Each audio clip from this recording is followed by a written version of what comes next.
Okay, today we're going to be doing powers of the base. It's one of our less common variations. It has to do with the cube number 1, and it can be used in some very complicated things. It can use some really big numbers, some very nice divisors. Let's get to it. So, it has to do with the cube number 1, and basically what it means is that 1 can equal any power of the base. So, regularly it's going to be base 10, so 1 can equal 10 to the 0, which is 1, 10 to the 1, 10, 10 to the 2, 100, and so on. You can go up very high, and it's very nice. You can use to get like really big numbers, like 100. It can also be used to go down. So 1 can equal 10 to the negative 1, 1 over 10. 10 to the negative 2, 1 over 100, and so on, which can also be nice for dividing or like multiplying things.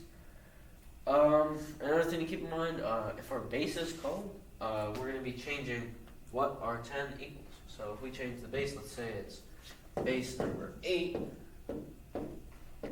my 1 cube equals, and it has to be the base, my 1 can equal 8 to the 0, 1, 8 to the 2, 64, 8 to the 3, 5, 12. Or it can equal 8 to the negative 1, 1 over 8, 8 to the negative 2, 1 over 64, and so on. So that's powers of the base. Pretty easy. 1 can equal some really big numbers or some really tiny numbers. Also, to notate powers of the base, all you gotta do is, let's say the goal equals 12, powers of the base is called, you can do 1 plus 2, where 1 equals 10 to the 1. You just draw a little dash like that, indicating it, and that's what it will be. Remember that different ones can be different powers of the bases. So I could have 1 and this one be a 10, and then 1 and this one be a 10 to the 2.